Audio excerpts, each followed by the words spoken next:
MLC పోతుల సునీత ఉన్నారు. ప్రస్తుతం ఆంధ్రప్రదేశ్లో తాజా రాజకీయ పరిణామాల మీద ప్రకాశం జిల్లాకు సంబంధించినటువంటి రాజకీయాల మీద మనతో మాట్లాడదాం. మేడం, రాష్ట్ర వ్యాప్తంగా ఇన్ఛార్జీల మార్పులు, నియోజకవర్గ మార్పులు జరుగుతున్నాయి. మీరు కూడా చీరాల టికెట్ ఆశిస్తున్న నేపథ్యంలో ఎలా ఉండబోతుంది? మీరు ఏమైనా ప్రయత్నాలు చేస్తున్నారా? మార్పులు చేర్పులు అన్నవి జగన్మోహన్ రెడ్డి గారు ఈ రాష్ట్రానికి ఒక సంక్షేమ సుపరిపాలన అందిస్తున్నారు. రాష్ట్ర ప్రజల్ని ఇంకా బాగా చూసుకోవాలి, పేదరికాన్ని పోగొట్టాలి అనే ఒక తపనతో ముఖ్యమంత్రి గారు ఉన్నారు. కాబట్టి రేపు ఆయన టార్గెట్ ఏదైతుందో 175 రీచ్ కావాలనే టార్గెట్ ఏదైతుందో అందులో భాగంగానే సామాజిక న్యాయ కోణంలోనే ఈ మార్పులు చేర్పులు జరుగుతున్నాయి. వాటిని ప్రజలందరూ కూడా అర్థం చేసుకుంటున్నారు.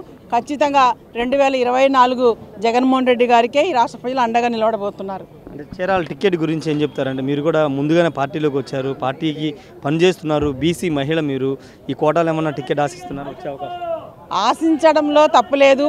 మరి మా నాయకుడు జగన్మోహన్ రెడ్డి గారు బీసీలకు కూడా న్యాయం చేస్తున్నారు. మరి నేను ఒక బీసీ మహిళ, చేనేత మహిళ, మరి ఆల్రెడీ ఎమ్మెల్సీగా ఆయన నాయకత్వంలో ముందుకెళ్తున్నాను. జగనన్న ఏ నిర్ణయం తీసుకున్నా ఆ నిర్ణయాన్ని కట్టుబడి పనిచేస్తాను. మంగళగిరిలో నారా లోకేష్ మీద మీ సామాజిక వర్గానికి సంబంధించినటువంటి గంజి చిరంజీవి టికెట్ ఇచ్చారు, ఎలా చూస్తారు? ఖచ్చితంగా అత్యధిక జనాభా ఉన్నటువంటి మంగళగిరి చేనేతలు అత్యధికంగా ఉన్నారు. వాళ్ళకు ఒక మంచి అవకాశం ఈరోజు జగన్మోహన్ రెడ్డి గారు బీసీలకు సామాజిక న్యాయం ఏదైతే చేస్తున్నాడో అందులో భాగంగా ఈరోజు చేనేతలకి మంగళగిరి ఇవ్వటం, చేనేతలందరూ కాదు అక్కడ అందరూ ఆల్ బీసీలు అన్ని వర్గాలు కూడా జగనన్న నాయకత్వంలో ఖచ్చితంగా బీసీ అయినటువంటి వీవర్స్ని ఖచ్చితంగా గంజి చిరంజీవికి మంచి గెలుపు అక్కడ ఉంటుంది. ఉమ్మడి ప్రకాశం జిల్లాలో చాలామంది అసంతృప్తిగా ఉన్నారు. ముఖ్యంగా మీ పార్టీలో కీలకమైన జగన్ గారు అత్యంత సన్నిధులైన బాలినేని శ్రీనివాసరెడ్డి కూడా కొంత అసంతృప్తితో ఉన్నారనేది బయట జరుగుతున్న ప్రచారం. ఏం లేదు, మామూలుగా కుటుంబం అయినాక కొన్ని సమస్యలు వస్తుంటాయి, రాజకీయాల్లో కూడా కొన్ని వస్తుంటాయి పోతుంటాయి. వాటిని పట్టించుకోవాల్సిన అవసరం లేదు. ఎవరి యాంగిల్లో వాళ్ళు ముందుకు వెళ్తారు. జగనన్న నాయకత్వంలో అన్ని జగనన్న చూసుకుంటాడు. ఫైనల్గా రేసులో ఉన్నారంటారా లేరంటారు మీరు చీరాల? అది జగన్ సార్ తెలుస్తారు.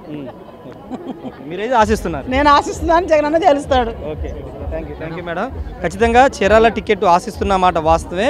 బీసీ సామాజిక వర్గానికి చెందిన మహిళగా తను టికెట్ ఆశించడంలో తప్పు లేదని తాను భావిస్తున్నానని కూడా పోతులు సునీత చెప్తున్నారు. ముఖ్యమంత్రి నిర్ణయం ఏ విధంగా ఉంటుందో దానికి అనుగుణంగానే పనిచేస్తాము, బీసీలకి అత్యధిక సీట్లు కేటాయించిన ముఖ్యమంత్రిగా జగన్ చరిత్రలో నిలిచిపోతారని పోతుల సునీత చెప్తున్నారు. కెమెరా పర్సన్ పనితో రాయేష్, RTV, తాడేపల్లి నుండి. మరిన్ని వీడియోస్ కోసం ఛానల్ ని సబ్స్క్రైబ్ చేయండి, లేటెస్ట్ అప్డేట్స్ కోసం వాట్సాప్ ఛానల్ ని ఫాలో చేయండి, అండ్ లింక్ డిస్క్రిప్షన్ లో ఉంది.